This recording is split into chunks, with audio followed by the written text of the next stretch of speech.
In 1989, I had a ritual. I was an 18-year-old. I had just got my driver's license, and I was out almost every night of the week. But the ritual that I had was every Tuesday night, I would stick a Philips video cassette into my parents' video cassette recorder, and even though we lived in Chirnside Park and the reception was generally appalling, I would tape a show off the ABC that was The Big Gig.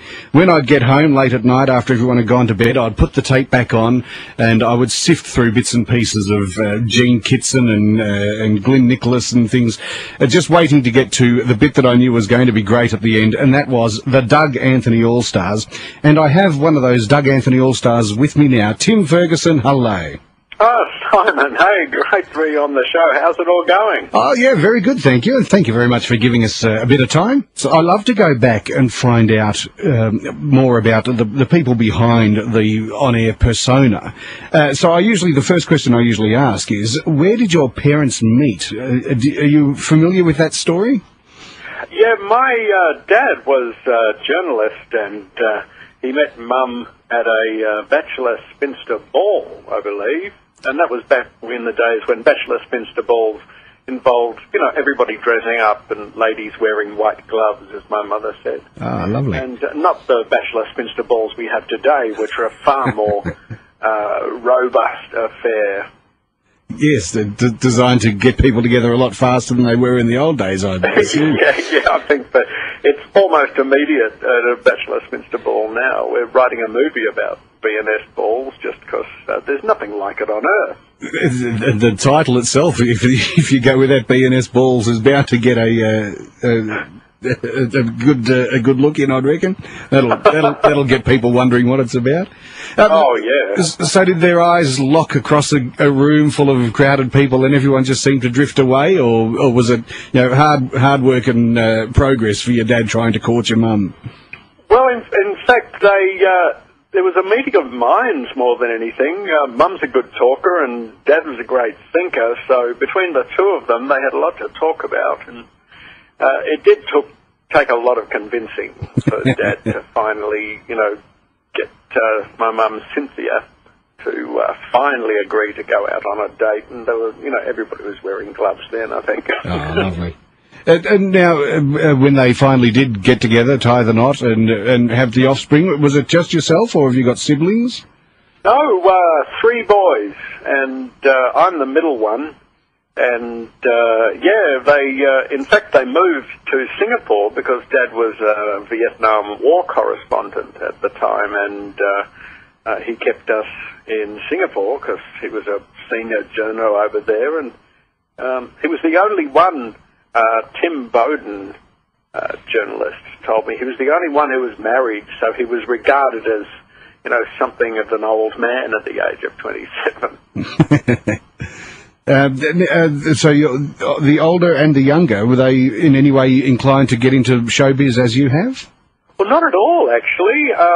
Big brother runs a couple of racetracks. Stephen Ferguson runs Eagle Farm in Brisbane and Doomben, which is the racetrack across the road. And little brother went into IT and was one of the people who launched Wired magazine, which is now the Nerd's Bible, apparently. Oh, okay. That's not a bad achievement for him to have done that. Oh yeah. They're both overachievers. I'm an underachiever. That's why I chose comedy as a career, Simon. So you could, as Paul McDermott would say, so you could ride on his coattails. Oh yes, ride on the coattails of Paul McDermott, which is a very strange picture considering I'm way taller and. I don't quite know how that's supposed to happen, but really I think both of us were riding on the coattails of Richard Fiddler. Oh, well, exactly. Now there's a question I've been meaning to ask, and you'd be the perfect person to ask. Is it Fiddler or Fiedler? Fiddler. Paul and I pronounce it. I don't know what everybody else has, but with the first name of Richard, the surname of Fiddler is actually quite unfortunate. It is. Do you think his parents did that on purpose? I think they did it without thinking about it, and only found out that everything had gone wrong when he came running home from school in tears one day, and, well, Dad, guess what they're calling me? That is marvellous. That thought had never crossed my mind. Well, exactly. That's why you need Paul McDermott and I to help you with this information, Simon. We're standing by. And then rub it in the hope that it gets back to him yet again. Yes. Now, I've recently listened to a couple of interviews that were done by Maynard, whose surname I've forgotten now. F. Sharp Crabs. That's him, yes. Now, and in those there was a discussion about the fact that the Doug Anthony All-Stars lied to the press at almost every opportunity. We did. We were terrible, Simon. There was one time, you might remember it, where we said we were going to be in Batman, the Batman film. And, of course, it was such a huge fib, people believed it. And before we knew it, we're on the front page of the Age with a photo of Jack Nicholson, in the next column. That is wonderful. And it was that for any reason other than you just thought it would be a good splash that might get a headline? Well, I think we were doing a tour and we needed a new angle because we just finished a tour and we needed to sell new tickets. So we thought, how about we say we're in Batman as a joke? And the next thing you know, people, they believed it because, as I learned later, that irony in print doesn't look like irony. It just looks like a sentence. So sarcasm in print just looks, people just take it on face value. So once we'd done that, then of course we're flying around the world and we're, spinning stories to everybody about who Doug Anthony really was and where we met. Because didn't you say in an interview with the British press that Doug Anthony was a former Prime Minister of Australia who was assassinated on the 11th of November 1975, which was obviously the Whitlam dismissal? Well, of course, and it was printed, can you believe it, in the London Times printed this, which just shows how much they research what's going on in Australia. I mean, today, with the internet, you'd only have to flick it into your telephone to be able to verify it, but back then they had to actually do actual work. Now, how did the name Doug Anthony All-Stars come about? Well, we were busking one day and somebody said, so what are you going to call yourselves? And we did think, first off, who's the biggest loser in Parliament? And at the time, it was early 80s, and I said, let's call ourselves the John Howard Big Band Combo, because he's not going anywhere. Which just goes to show that, we chose the Deputy Prime Minister because we thought he had legs. And guess who had legs? The little eyebrow guy. Isn't that amazing? That is. Poor Doug, of course, has spent his entire life being unable to say his name without people saying, hey, the Doug Anthony All-Stars. I mean, and I'm sorry if he's listening, Mr. Anthony, I'm very sorry to have made your life a living hell. We just thought it would be half amusing. Well, I think upon reflection he would sit back and think, how many politicians have come and gone whose names people barely remember, and yet he will live on forever. That's true. He's a guy who has several T-shirt designs named after him. Did you ever send him a free T-shirt or a DVD or any of that sort of thing? I think we sent him a video once, but we never heard back. He was quite reluctant to be in the same space as us. Because an appearance alongside you would have just been fabulous press. Oh, it would have been. And we did. We asked him again and again, please come on the telly with us. But, I think he had, more serious things to do. Now, it's 5:16. We take a break and back with more of Tim Ferguson, and I want to get talking on politics. I want to talk politics because at one stage you ran for the seat of Kooyong. I'm running again, of course. I'm running for the Victorian Senate in the next federal election in September. And look, I think that's a fabulous thing because you do have a very active political mind, and I think we need leaders. We don't have any leaders in this community in this parliament anymore. Well, I will find out which way the people want to go, and I will lead them there. Are you affiliated with any with a party, or are you just running as an independent? Well, no, I'm just running as an independent. Bill Shorten from the Labor Party and Julie Bishop from the Liberal Party both asked me if I wanted to shift my allegiance to their parties, and that was after Q&A a couple of weeks ago. And I had to say to them, seriously, you're both asking me, isn't that a problem? Doesn't that make you think, wait a second?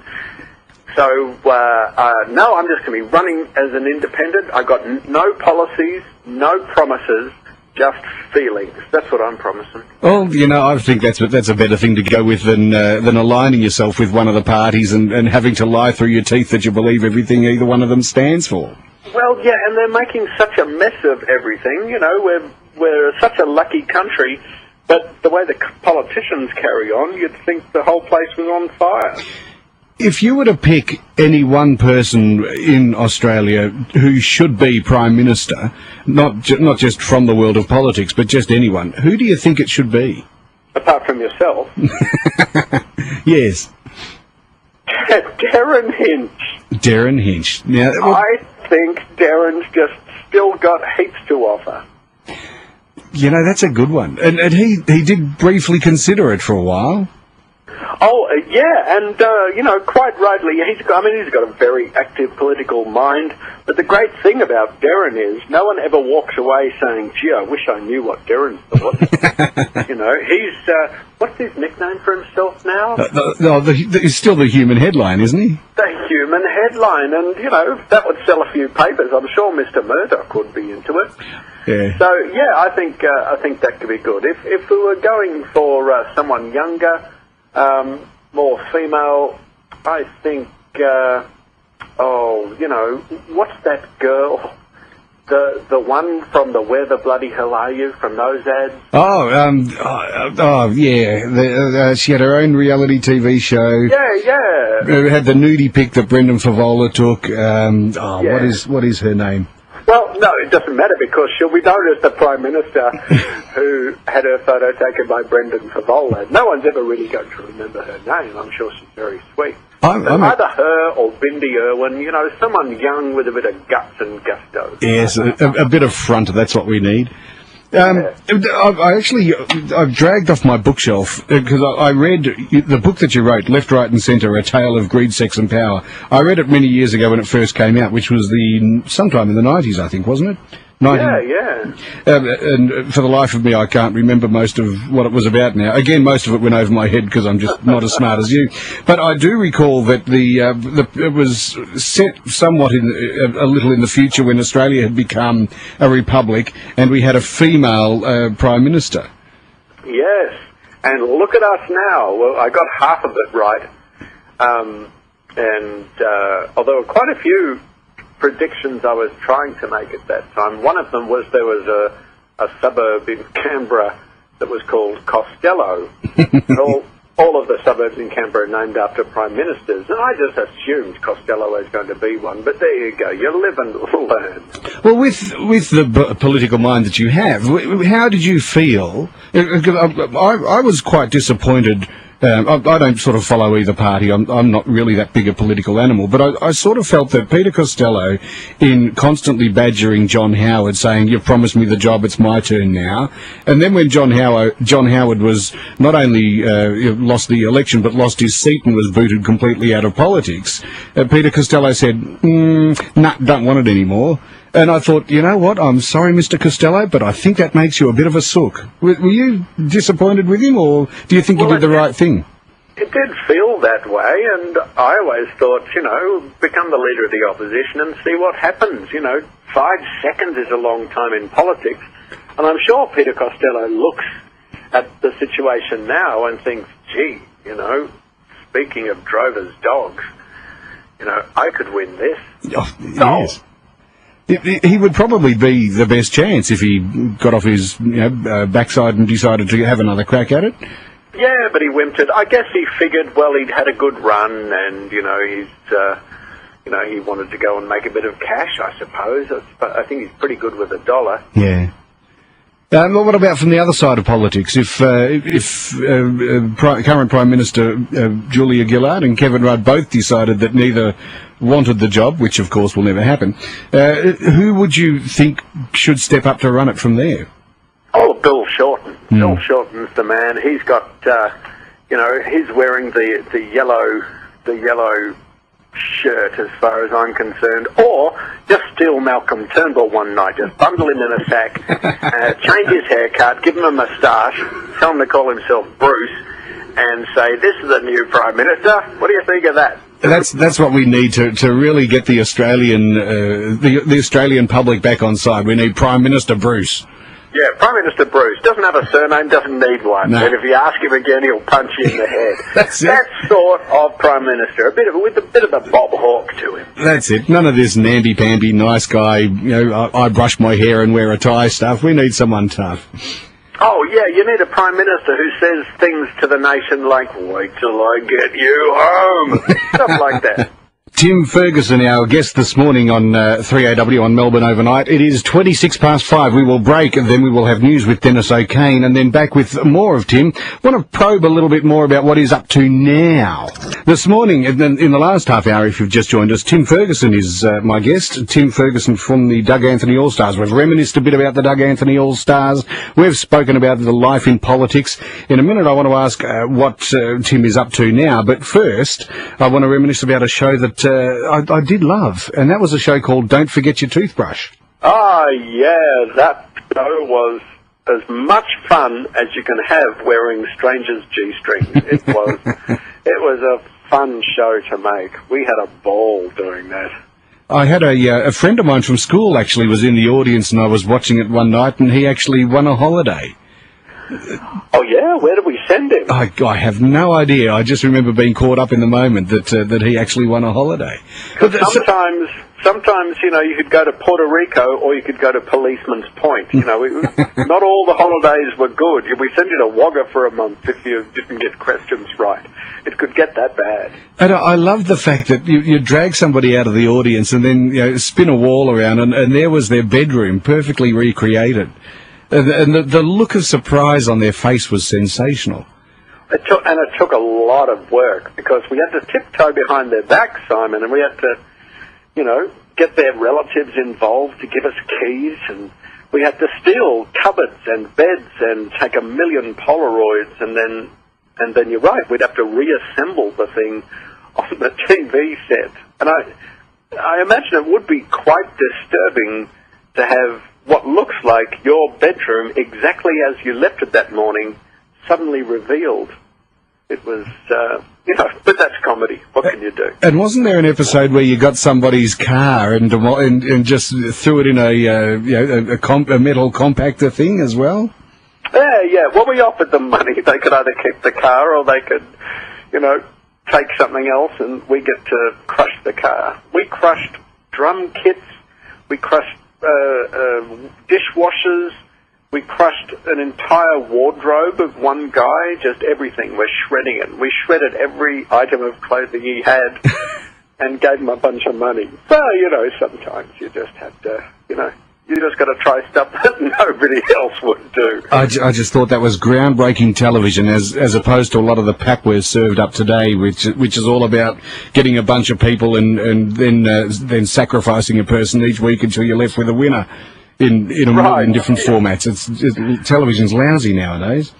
Well, it's entertainment television, which of course costs a lot more and takes a lot more writing and work and creative muscle. But entertainment television is, it's not about torturing people until they finally cook a perfect saveloy. It's just about, showing people something that they never would have seen before. Now, how did Funky Squad come about?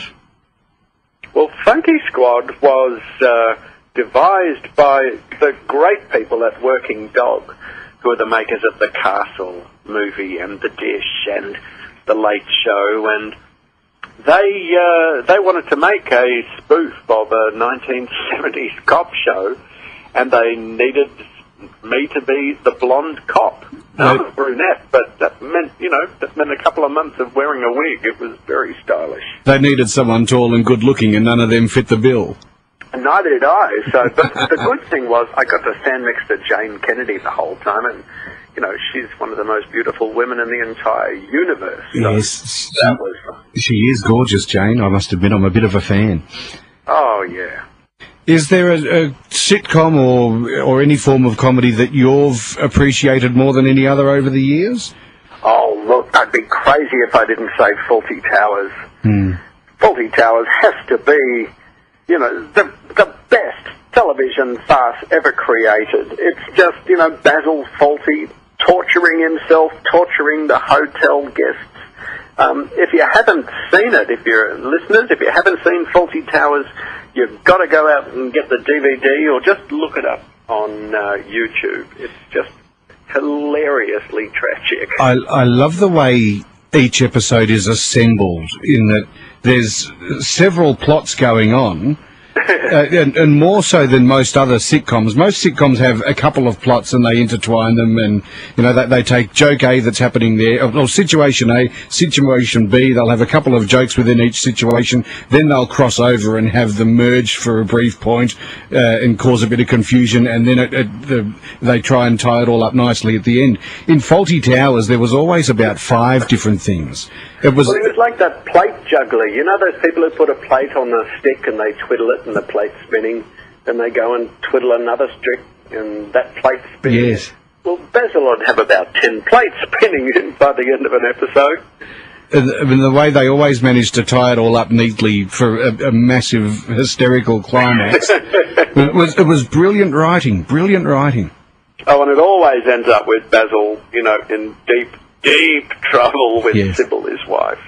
What about from the American side of things? What would be the best American sitcom you've seen? The one I've always loved is Seinfeld. I think that was just right out of the box. But, is that right? Oh, just a wonderful show. But I might sound a bit daggy when I say this, but the Golden Girls in the 80s, the Golden Girls was just a brilliant show. 4 brilliant characters, Sophia, Dorothy, Blanche, and Rose, played by Betty White. It was a funny show, but it had heart. It had real heart and some great messages and, of course, wonderful performances.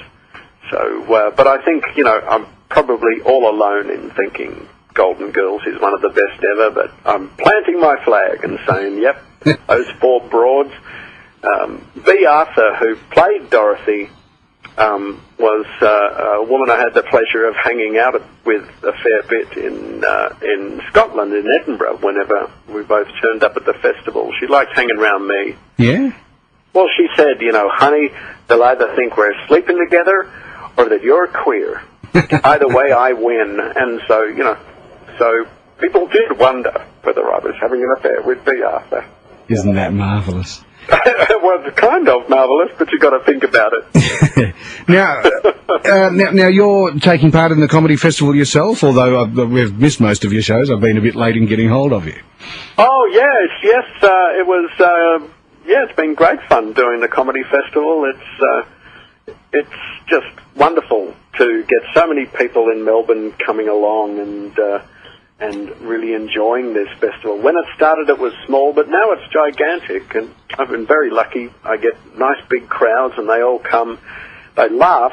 I don't think they're laughing at me. Hopefully they're laughing with me, but you can never tell, and really, I don't really care either way. As long as they pay their admission. As long as they buy their tickets, what do I care? They can throw tomatoes. So where can people see you? Well, our last night is Sunday the 7th at 4:45 at the Town Hall.